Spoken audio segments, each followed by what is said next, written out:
আল্লাহকে যে ব্যক্তি পেয়েছে সে দুনিয়ার সব পেয়ে গেছে।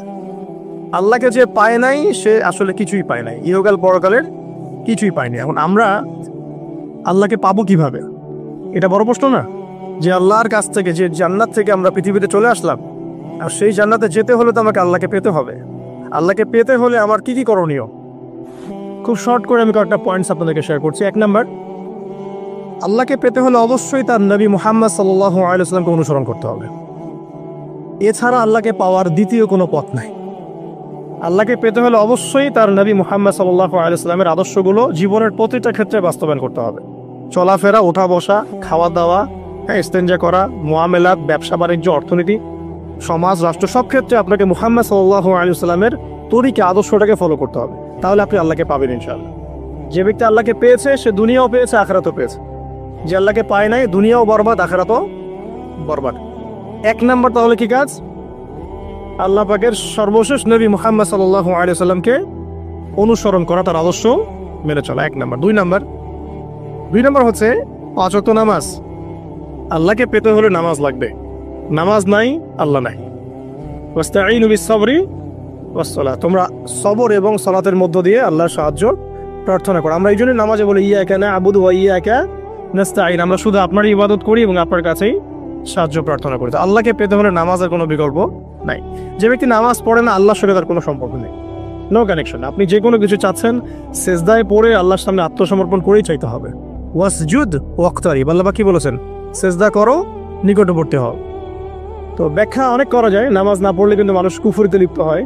যে ব্যক্তি মান তারাকা সালাতা মুতাআম্মিদান ফাকাদ কাফারা, যে ব্যক্তি সালাতকে অস্বীকার করে, ফরজ নামাজকে অস্বীকার করে, সে ব্যক্তি কিন্তু কুফরিতে চলে যায়। ঠিক আছে? তারপরে বাইনা রাজুলি ওয়া বাইনা শিরকি ওয়াল কুফরি তারকুস সালাহ, একজন মুমিন বান্দা এবং অমুসলিমদের মধ্যে পার্থক্যই নামাজ। নামাজের বিষয়ে অনেক কথা আমি আগেও বলেছি, আপনারা শুনেছেন, অন্য আলেমদের কাছে শুনেছেন। এক বাক্যে নামাজ না পড়লে ইসলামের রশিটা কেটে যাবে। মুআয বিন জাবালকে নবী সাল্লাল্লাহু আলাইহি ওয়াসাল্লাম বলেছেন যে যদি মান তারাকা সালাতা মুতাআম্মিদান, কেউ যদি সালাতকে ইচ্ছা করে ছেড়ে দেয়, ফাকাদ বারিয়াত মিন জিম্মাতিল্লাহ, সে ব্যক্তি আল্লাহর জিম্মেদারি থেকে মুক্ত হয়ে যাবে। তার উপর আল্লাহর কোনো জিম্মাদারি নাই, আল্লাহর নিরাপত্তা জিম্মাদারি থেকে সে মুক্ত। তো 5 ওয়াক্ত নামাজ আল্লাহ পাক আমাদের সবাইকে জামাতের সাথে পড়ার তৌফিক দান করুন। এর পাশাপাশি নফল নামাজ বাড়িয়ে দেওয়ার তৌফিক দান করুন, এবং স্পেশালি তাহাজ্জুদের নামাজ যদি পারেন 2 রাকাত হলেও নিয়মিত তাহাজ্জুদের নামাজ পড়ার তৌফিক আল্লাহ পাক আমাদেরকে দান করুন। আর নামাজের বাহ্যিকতা নিয়ে এত বেশি ঝগড়ায় যাবেন না। এখন আমরা যত ঝগড়া নামাজের বাহ্যিকতা নিয়ে, হাত বাঁধা, রফুল ইয়াদাইন, আমি না পায়ে পা, এগুলো নিয়ে ঝগড়া শেষ আছে? নাই। ইসলামের বিরোধী শক্তিরা হাত ভেঙে ফেলার পায়তারা করে ফেলেছে অলরেডি। হাতই না থাকলে আপনি বাঁধবেন কোথায়? মনে করেন আপনার হাতই নাই, বাঁধবেন কি উপরে না নিচে? তো এই হাত তো ভেঙে ফেলার পায়তারা করা হয়েছে। এখন আপনি পড়ে আছেন বাঁধার কোন জায়গায় বাঁধবেন সেটা নিয়ে, অথচ পুরো বৈশ্বিক চক্রান্ত মুসলিমদের বিরুদ্ধে হাতটাই ভেঙে ফেলে দিবে। তুই বাঁধবি কোথায় হাত? তারপর দেখব। এটা আমরা বুঝতে পারি না। এটা বোঝার জন্য যে জ্ঞান, ইলম, নূর দরকার, তা তো নাই আমাদের মধ্যে। এই জন্য আপোষের ঝগড়া নিয়ে পড়ে আছি। যে ছোটখাটো যে ইখতিলাফি মাসআলাগুলো চলে আসছে দীর্ঘদিন থেকে, এগুলোর কোনো সমাধানে আসতে পারবে না কিন্তু কেউ। পক্ষে বিপক্ষে কথা চলতেই থাকবে কিয়ামত পর্যন্ত, ওইগুলো নিয়ে আমরা ব্যস্ত আছি। তো আমি রিকোয়েস্ট করবো নামাজের আধ্যাত্মিকত্বের দিকে ফোকাস করে। নামাজের আধ্যাত্মিকত্ব কি? আপনি আল্লাহর সামনে দাঁড়িয়েছেন, দুনিয়ার সাথে এখন আপনার কোনো সম্পর্ক নেই, আপনি এবং আল্লাহ, মাঝখানে কিছু নাই। নামাজে যা পড়ছেন, সূরা ফাতিহা, অন্যান্য সূরা, রুকু, তাসবিহ, সিজদা, তাশাহুদ, দরুদ, অর্থ বোঝার চেষ্টা করেন এবং অর্থের দিকে ফোকাস করেন, আল্লাহকে পাবেন ইনশাআল্লাহ। সিজদায়, রুকুতে যখন যাচ্ছেন, আপনি চিন্তা করেন যে আপনি মহাবিশ্বের মহা শক্তিধর আল্লাহ রাব্বুল আলামিনের সামনে মাথা নত করেছেন। আপনি চিন্তা করেন যে আল্লাহ আপনাকে দেখছেন। এখন যখনই মানুষ নামাজে দাঁড়ায়, আল্লাহ পাক তার দিকে দৃষ্টি নিবদ্ধ করে, এবং যখন মানুষ এদিক ওদিক তাকানো শুরু করে নামাজে, আল্লাহ পাক মুখ ঘুরিয়ে নেন। হ্যাঁ, নামাজে ওই যে আমরা যে ডিজিটাল নামাজ পড়ি না, এখন ডিজিটাল মানে 4 রাকাত নামাজ 4 মিনিটে শেষ। একটা রুকু করলে সেজদা পাওয়া যায় না, সেজদার তাসবিহ পড়লে আবার এদিকে দেখা যায় যে দ্বিতীয় সেজদায় চলে গেছে অলরেডি, ওঠার আগে। অনেক ক্ষেত্রে ইমাম সাহেবরাও খুব দ্রুত নামাজ পড়া, অনেক দ্রুত পড়া। এত দ্রুত নামাজ পড়াবেন কেন? নামাজ জামাতে পড়লে সংক্ষিপ্ত করতে বলা হয়েছে, কিন্তু এত দ্রুত তো পড়তে বলা হয় নাই। এখনো দেখবেন মক্কা মদিনায় গিয়ে নামাজ দেখবেন, মাশাআল্লাহ, নামাজটা তাদের মাশাআল্লাহ, এটার প্রশংসা না করলে হক আদায় হবে না। নামাজ তো অসাধারণ, ধীর স্থির ভাবে। ফজরের নামাজ 20 মিনিট, 15 মিনিট, 20 মিনিট পড়াচ্ছে নামাজ, রিল্যাক্স। নামাজে দাঁড়ালে চমৎকার তেলাওয়াত হচ্ছে, আপনি ভুলে যাচ্ছেন নিজেকে। তেলাওয়াত হবে চমৎকার, এবং সবচেয়ে ভালো যিনি তেলাওয়াত করতে পারেন তাকে নামাজে দিতে হবে। রিল্যাক্সে নামাজ পড়বে। ক্ষেত্র বিশেষে আপনি শর্ট করতে পারেন, কিন্তু সবসময় কেন আমরা 4 রাকাত নামাজ 3 মিনিটে শেষ করে দেব? আবার নামাজের পর দোয়াটা হবে লম্বা, অথচ নামাজটাই ছিল দোয়া, নামাজটাই কিন্তু দোয়া। এখন সেজদায় আমরা যদি কান্নাকাটি করতে না শিখি, আল্লাহর সামনে আমি মাথা নত করেছি, এখানে নিজের মনের যত আবেগ আকুতি দোয়া এগুলো আল্লাহর সামনে ঢেলে না দিতে পারি, এই দোয়া কালাম না শিখি, তাহলে তো নামাজের আধ্যাত্মিকতা অর্জন হলো না। সাহাবীরা কেমন করে নামাজ পড়তেন যে নামাজ পড়ার পরেও তাদের গা থেকে তীর বের করা যায়? কিভাবে তারা নামাজ পড়তেন? তাহলে নবী সাল্লাল্লাহু আলাইহি ওয়াসাল্লাম কিভাবে নামাজ পড়তেন যে নামাজ পড়ার ফলে তার পা মোবারক শুনে যাইত? 1 রাকাতে তিনি 4 পারা কোরআন তেলাওয়াত করতে পারলেন কিভাবে? তো তাদের নামাজ আর আমাদের নামাজ, আল্লাহ রাব্বুল আলামিন তার রাসূলের মাধ্যমে একটা হাদিসে জানিয়েছেন যে এমনও অনেক নামাজি আছে, নাউযুবিল্লাহ, আল্লাহ পাক আমাদেরকে তাদের অন্তর্ভুক্ত না করুন, যে নামাজ পড়ার পরে আল্লাহ রাব্বুল আলামিন এই নামাজটাকে ওই নামাজের মুখের উপর নিক্ষেপ করে দেয়, তোমার নামাজের আমার কোনো দরকার নেই। আল্লাহ পাক আমাদেরকে হেফাজত করুন। ধীর স্থির ভাবে পড়েন, রিল্যাক্সে, তার আর কিচ্ছু নাই। ওয়ামা খালাকতুল জিন্না ওয়াল ইনসা ইল্লা লিয়াবুদুন, শুধুমাত্র আল্লাহর ইবাদত করার জন্যই তো পৃথিবীতে এসেছি। হোক না দোকানটা 5টা মিনিট পরে খুললে কি হবে? হ্যাঁ, জমিতে যান, জমিতে আধা ঘন্টা পরে গেলে কি হবে? যে আল্লাহ পাক আপনাকে বাঁচিয়ে রাখতে পারেন, সে আল্লাহ পাক আল্লাহর পথে সময় দিলে আপনাকে অফুরন্ত রিজিকও তো দিতে পারেন না? আপনি আল্লাহর হয়ে যান, বাকি সব আল্লাহ আপনার দায়িত্ব নিয়ে নিবেন ইনশাআল্লাহ। আপনি নিজে আল্লাহর হয়ে যান, আপনার সবকিছু দায়িত্ব কে নিয়ে নিবে?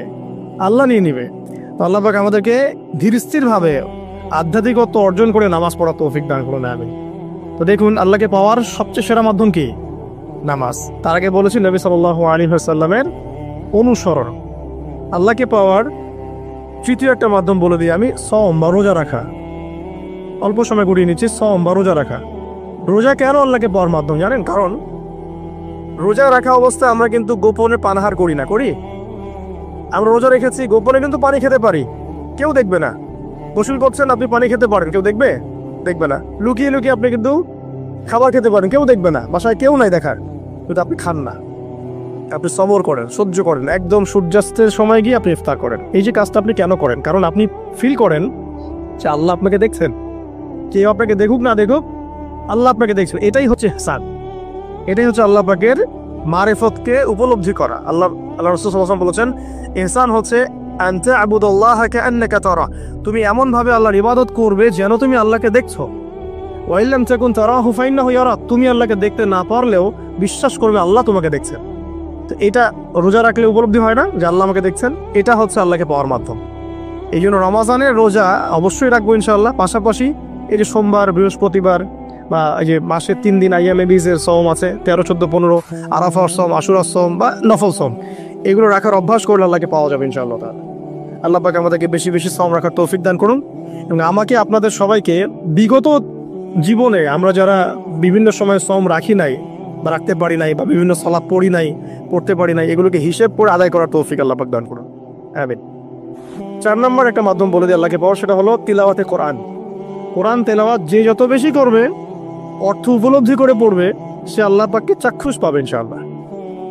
মানে আল্লাহ রাব্বুল আলামিন একটা চিঠি দিয়েছেন, মনে করেন আপনাকে, আপনার একজন, কথার কথা এক্সাম্পল দিচ্ছি, যে আপনার কোন একজন বন্ধু আছে অনেক দূরের কোনো দেশে, তা আপনি তাকে দেখেনও নাই, আপনি তাকে চিনেন না, মানে আপনি তার চেহারা দেখেন নাই, তাকে চিনেন না, তার সাথে যোগাযোগের মাধ্যম হচ্ছে আপনার চিঠি বা মেসেজ, ঠিক আছে? এখন সে আপনাকে কিছু মেসেজ পাঠালো, এই মেসেজের মধ্যে সে কিছু ইনস্ট্রাকশন দিয়েছে যে এইগুলো করতে হবে, এগুলো করতে হবে, বা আপনার প্রতি ভালোবাসার ইজহার করছে। আর এই মেসেজটা যদি আপনি পড়তে পারেন, তাহলে আপনি আপনার বন্ধুর সাথে একটা কানেকশন তৈরি করলেন না? বুঝতে পারছি না? আচ্ছা, এখন সমস্যা হচ্ছে কি, আমরা ওই মেসেজটা পড়তেই পারি না, আমরা তো কোরআনটা পড়তেই জানি না, তাহলে মেসেজটা পাবো কিভাবে? আর যারা পড়তে জানি সেই ভাষাটা বুঝি না। এখন ওই বন্ধু মনে করেন চিঠি লিখেছে বাংলা ভাষায়, আর আপনি বাংলা পড়তে জানেন না, তাহলে কি পারবেন উপলব্ধি করতে তার মনের ভাব, সেই বন্ধুর আবেগ, ভালোবাসা, প্রেম আপনি কি উপলব্ধি করতে পারবেন? লিখেছে সে উর্দু দিয়ে বা ইংরেজিতে, আপনি ইংরেজি বোঝেন না, ইংরেজি লিখতে পারেন না, তাহলে কি আপনি তার চিঠি বুঝতে পারবেন? এখন আমরা যেহেতু আরবি বুঝি না, এই কারণে কোরআনের মধ্যে কি পড়া, কি বলেছেন আল্লাহ রাব্বুল আলামিন আমরা উপলব্ধি করতে পারছি। আমি কি বুঝতে পারছি? তো কোরআন শুধুমাত্র তিলাওয়াত করা যথেষ্ট নয়। তিলাওয়াত করলে আপনি প্রত্যেক হরফে 10 টাকা পাবেন, কোনো সমস্যা নাই, কিন্তু ওই মেসেজটাকে উপলব্ধি করতে হলে আপনার অর্থটা জানতে হবে। অর্থ জানলে পরে আপনি দেখবেন আল্লাহকে আপনি চাক্ষুষ সামনে পাচ্ছেন ইনশাআল্লাহ তাআলা। আপনি হতাশ হয়েছেন, হতাশা দূর করার জন্য সূরা আছে কোরআনে। বিপদে পড়েছেন, বিপদ দূর করার সূরা আছে কোরআনে। আপনার রিজিকের সমস্যা কাটানোর সূরা কোরআনে আছে। হাজতের প্রয়োজন, সূরা ইয়াসিন, হাজতের সূরা চলে আসে। অসুস্থ হয়েছেন, শেফার সূরা কোরআনে আছে। না কাউকে জিন টোনা করা হয়েছে, বানটোনা করা হয়েছে, ওর শেফাও কোরআনে আছে। এমন কোনো বিষয় নাই যেটা আল্লাহ রাব্বুল আলামিন কোরআনের মধ্যে নাজিল করেন নাই। ব্যবসা করতে চান, কোরআন কথা বলবে, ঠিক আছে? আপনি সামাজিক বিষয়ে ডিল করতে চান, সূরা হুজুরাত কথা বলবে। আপনি ইতিহাস ভালোবাসেন, কোরআনে ইতিহাস দিয়ে ভর্তি করা আছে। আপনি কাব্য ভালোবাসেন, কবিতা পড়তে ভালোবাসেন, কোরআনের মধ্যে কবিতা দিয়েও ভর্তি আছে। আর রহমান আল্লামাল কোরআন খালাকাল ইনসান, এখানে ছন্দ আছে না? প্রত্যেকটা ছন্দ, ওয়ান নাজমি ইযা হাওয়া মা দাল্লা সাহিবুকুম ওয়া মা গাওয়া ওয়া মা ইয়ানতিকু আনিল হাওয়া, ছন্দ আছে না?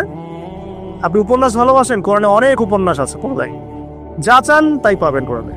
এক কথায় আপনি আল্লাহকে পাবেন কোরআনের মধ্য দিয়ে। তো কোরআনের সাথে যার সম্পর্ক যত বেশি, আল্লাহর মারিফত সে তত বেশি পাবে ইনশাআল্লাহু আযজা ওয়া জাল। 4টা বলেছি না? 5 নম্বর হচ্ছে হজ উমরা করা। হজ উমরা আল্লাহ পাক আমাদের সবাইকে বেশি বেশি করার তৌফিক দেখ। হজ এবং উমরা এমন কিছু কাজ আছে যে কাজগুলো সরাসরি আপনার সাথে আল্লাহ পাকে কানেকশন করা হবে। আরাফার মাঠে যাবেন, ওই মাঠে কি কিয়ামত হবে না? আল্লাহকে চিনতে পারবেন এখানেই। তারপরে যে সাই করেন না, সাফা মারওয়া সাই করে, ওখানে গেলে আপনি বুঝতে পারবেন যে কিভাবে ইসমাইল আলাইহিস সালামকে পানি দেওয়ার জন্য তার মা হাজরা এখানে দৌড়াদৌড়ি করেছে। বাইতুল্লাহ দেখবেন, আপনি চিনবেন যে আল্লাহর তাওহীদ কি জিনিস। চোখে দেখার সাথে সাথে আপনার ভিতরে এমন একটা ফিলিংস আসবে যেটা ভাষায় প্রকাশ করা যাবে না। চোখে দেখার সাথে সাথে এমন একটা ফিলিংস আসবে, আপনাকে আমি এটা ভাষায় প্রকাশ করে বোঝাতে পারবো না। আপনি জানবেন ইব্রাহিম আলাইহিস সালাম এবং তার ছেলে ইসমাইল আলাইহিস সালাম বাপ বেটা মিলে রাজমিস্ত্রির কাজ করেছে। এটা আপনি জমজম কূপ দেখবেন, পানি পান করবেন, আল্লাহকে চিনতে পারবেন যে এই কূপ তো অলৌকিক। এই কূপের মতো কূপ নাই পৃথিবীতে, এর পানি কখনো শেষ হয় না, এবং এই পানি খেয়ে মানুষ বেঁচে থাকতে পারে, খাবারের দরকার হবে না। দীর্ঘদিন পর্যন্ত এই পানি খেয়ে মানুষ বেঁচে থাকতে পারবে, খাবারের প্রয়োজন হয় না। তো এই পানির মধ্যে এমন কিছু উপাদান আছে যেটা মানুষের শরীরের রোগগুলোকে শেফা দিয়ে দিবে ইনশাআল্লাহ তাআলা আল্লাহর হুকুমে।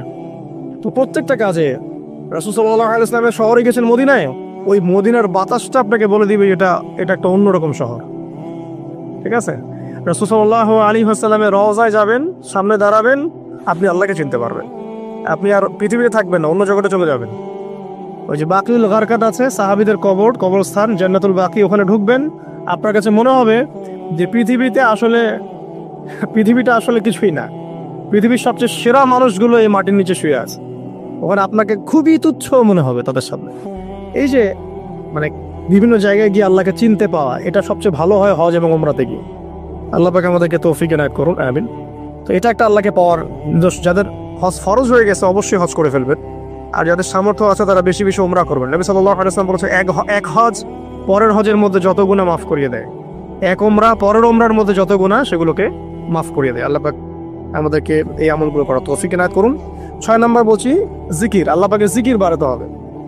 যে আল্লাহ পাকের জিকির যত বেশি করবে, সে আল্লাহ পাকের মারিফত তত বেশি উপলব্ধি করবে, আল্লাহকে পাবে ইনশাআল্লাহ। আর এই জিকির করার জন্য ওযুও শর্ত নয়, জানেন? আল্লাহর জিকির করার জন্য কিন্তু ওযু শর্ত নয়। আপনি মনে মনে চলতে ফিরতে অলওয়েজ সুবহানাল্লাহ, আলহামদুলিল্লাহ, আল্লাহু আকবার, লা ইলাহা ইল্লাল্লাহ, আস্তাগফিরুল্লাহ পড়তেই থাকতে পারেন। কষ্টের কিছু আছে? খালি জবান চলবে। মাঠে কাজ করছেন, ওই যে লাঙল দিয়ে কাজ করছেন, সেচ দিচ্ছেন, আপনি পড়তে থাকবেন আস্তাগফিরুল্লাহ ওয়া আতুবু ইলাইহি, লা হাওলা ওয়ালা কুওয়াতা ইল্লা বিল্লাহ, সুবহানাল্লাহ, আলহামদুলিল্লাহ, লা ইলাহা ইল্লাল্লাহ, আল্লাহু আকবার। কোনো সমস্যা নেই। রান্না বান্না করছে মেয়েরা, এটা করতে করতে পড়তে পারবে না? গাড়ি ড্রাইভ করতে করতে আপনি পড়তে পারবেন লা ইলাহা ইল্লাল্লাহ ওয়াহদাহু লা শারীকা লাহু, লাহুল মুলকু ওয়া লাহুল হামদু ওয়া হুয়া আলা কুল্লি শাইইন কাদির। যে কোনো কাজ করতে করতেই ইল্লাল ইস্তেনজা বাদ দিয়ে। ইস্তেনজা কি জিনিস? প্রসাব পায়খানা। এই সময় এগুলো মুখ দিয়ে বলবেন না, দরকার নাই। আপনি এরপরে যে সময়গুলো আছে এগুলোতে আপনি জিকির বাড়াবেন। যে যত বেশি জিকির করবে তার কলব তত বেশি পরিচ্ছন্ন হবে। যার কলব যত পরিচ্ছন্ন, আল্লাহর নূর তার কলবে তত বেশি আসবে, সে আল্লাহ পাকে তত কাছে পাবে ইনশাআল্লাহু আযজা ওয়া জাল। 7 নাম্বার দোয়া ইস্তেগফার বাড়িয়ে দেয়।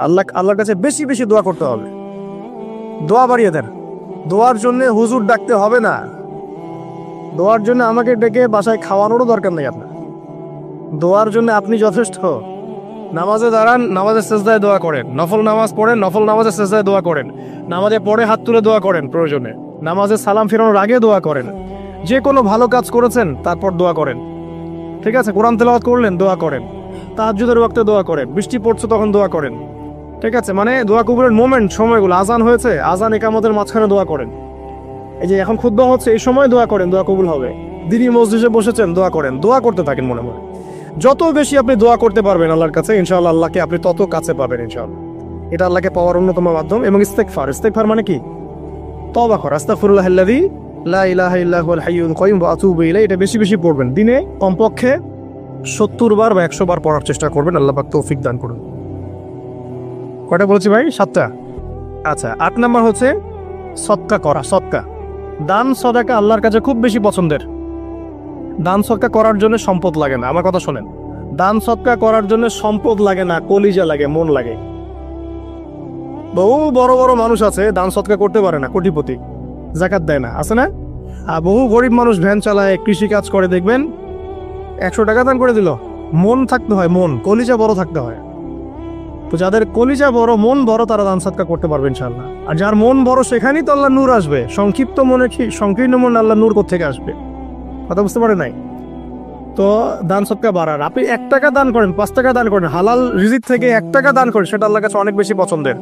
একটা হাদিসে নবী সাল্লাল্লাহু আলাইহি ওয়াসাল্লাম বলেছেন, হালাল উপার্জন থেকে আল্লাহর বান্দারা যখন একটা খেজুরও দান করে, আল্লাহ পাক সেই একটা খেজুরকে আস্তে আস্তে বড় করতে থাকেন, বড় করতে থাকেন, বড় করতে থাকেন। এটা এক পর্যায়ে পাহাড়ের সমান হয়ে যায়।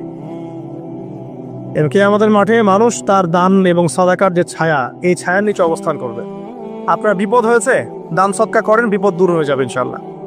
জটিল কোনো রোগ হয়েছে, কোনো ডাক্তার ট্রিটমেন্ট করতে পারছে না, সদকা করেন, রোগ ভালো হয়ে যেতে পারে ইনশাআল্লাহ।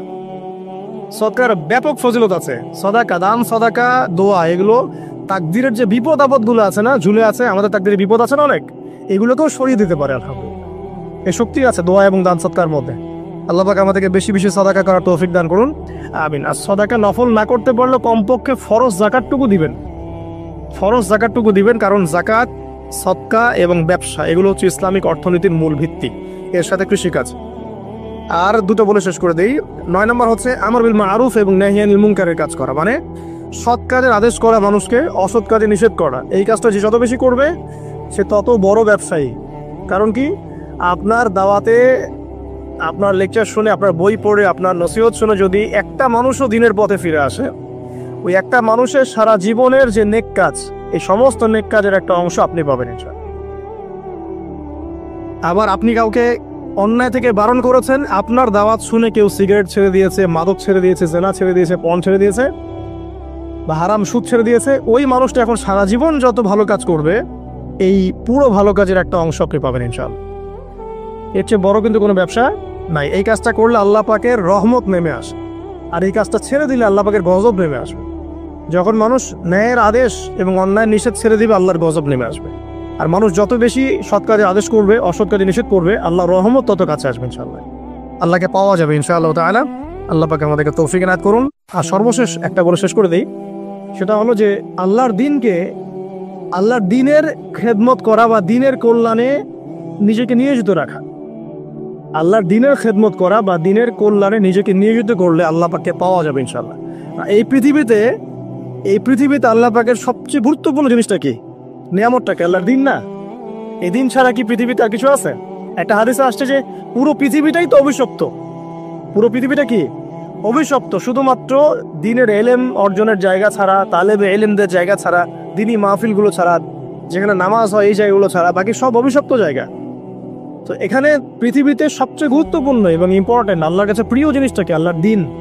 তো আল্লাহর সেই প্রিয় জিনিসটাকে যারা এগিয়ে নেওয়ার চেষ্টা করবে, সেই দিনের খেদমত করার চেষ্টা করবে, দিনের জন্য একটা মসজিদ করা, একটা মাদ্রাসা করা, হ্যাঁ, একটা কোনো ভালো কোনো প্রকল্প করার চেষ্টা করবে, আল্লাহ পাক কি তাদেরকে রক্ষণাবেক্ষণ করবেন না? আল্লাহ পাক তাদের অভিভাবক হবেন না? নিঃসন্দেহ হবেন ইনশাআল্লাহ। এবং ইনশাআল্লাহ তাআলা তারা পৃথিবীতেও সফল হবে, পরকালেও ইনশাআল্লাহ তাআলা সাফল্যের চাদর তাদেরকে আঁকড়ে ধরবে ইনশাআল্লাহ তাআলা। আল্লাহ রাব্বুল আলামিন আমাদের সবাইকে এই দুনিয়াতে আল্লাহকে পাওয়ার তৌফিক দান করুন।